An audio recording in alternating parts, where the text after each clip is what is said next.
आज हम लोग आटा और मैदा के बीच अंतर समझेंगे और ये जानेंगे कि मैदा से बने हुए जो पदार्थ हैं जो भोज्य पदार्थ हैं वो खाने के लिए अच्छे होते हैं या आटा से बने हुए भोज्य पदार्थ अच्छे होते हैं।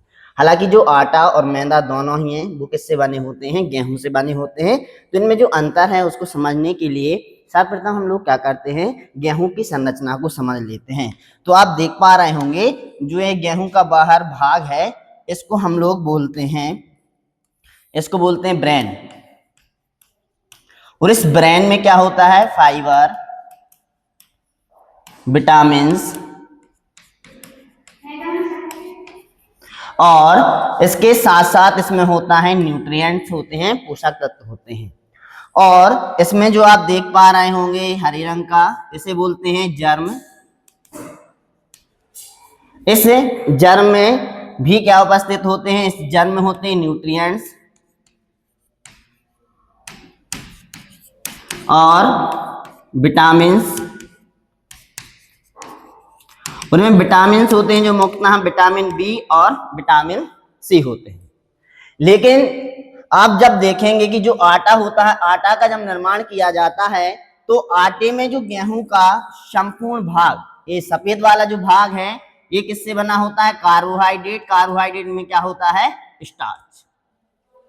तो आप ये तीनों भाग देख पा रहे हो। गेहूं का जो बाहर का भाग है उसे बोलते हैं ब्रेन। जो अंदर का सफेद भाग है जो आपको कहलाता है एंडोस्पर्म कहलाता है, जो कार्बोहाइड्रेट जो स्टार्च का बना होता है। जो हरे रंग का है जो जर्म कहलाता है, इससे ही क्या होती है? पौधे की उत्पत्ति होती है। इसमें क्या क्या उपस्थित होता है? न्यूट्रिएंट्स उपस्थित होते हैं, विटामिन बी और सी उपस्थित होते हैं।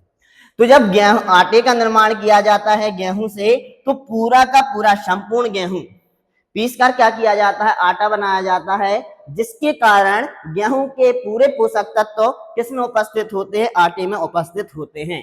परंतु जब मैदा का निर्माण किया जाता है तो मैदा के निर्माण में जो ब्रेन होता है जिसमें फाइबर, विटामिन, न्यूट्रिएंट्स और जो जर्म होता है जिसमें आपके न्यूट्रिएंट्स, विटामिन बी और विटामिन सी उपस्थित होते हैं, इन्हें क्या कर दिया जाता है? अलग कर दिया जाता है। और जो इसका केवल व्हाइट वाला भाग होता है, सफेद वाला भाग होता है, उसी को क्या किया जाता है? पीसा, बारीक महीन पीसा जाता है और किसका निर्माण किया जाता है? मैदा का निर्माण किया जाता है। अब जो स्टार्च है ये पचने में भी क्या होता है? कॉम्प्लिकेट होता है, कठिन होता है, क्योंकि पहले जो स्टार्च है वो पहले ग्लूकोज में टूटेगा और ग्लूकोज से फिर क्या मिलेगी? ऊर्जा मिलेगी। तो जो हमारी मैदा है तो इसमें ना तो ब्रेन होता है, ब्रेन में फाइबर विटामिन होते हैं, और ना ही जर्म होता है जिसमें क्या होते हैं? न्यूट्रिएंट्स होते हैं, विटामिन बी और सी होते हैं। केवल और केवल क्या होता है? मैदा में स्टार्च होता है। और जो क्या होता है? स्टार्च क्या होता है? आपका कार्बोहाइड्रेट। तो जो मैदा होता है उसमें पोषक तत्व क्या होते हैं? बहुत कम मात्रा में होते हैं, आप कह सकते हैं ना के बराबर। केवल और केवल क्या होता है? इसमें स्टार्च होता है।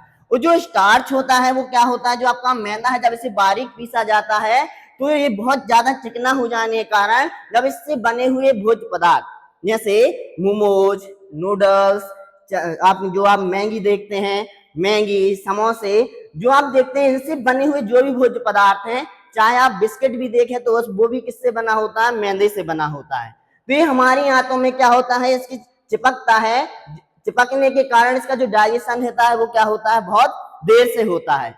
तो जो मैदे से बनी हुई चीजें होती हैं उनमें पोषक तत्व क्या होते हैं? बहुत कम मात्रा में होते हैं, क्योंकि मैदा के निर्माण में जो आपका गेहूं का बाहरी भाग है ब्रेन को बाहर निकाल दिया जाता है, और जो जर्म होता है इसको ही बाहर निकाल दिया जाता है। इसके बाद जो शेष पदार्थ बचता है, क्योंकि स्टार्च जो कार्बोहाइड्रेट होता है उसी को महीन पीसकर किसका निर्माण किया जाता है? मैदे का निर्माण किया जाता है। और इस मैदे में जब ये सब कुछ निकल जाएगा तो आप देखेंगे केवल स्टार्च रहेगा, जिसके कारण जो मैदा है उसमें पोषक तत्व क्या होते हैं? बहुत कम मात्रा में होते हैं। केवल और केवल क्या होता है? उसमें स्टार्च।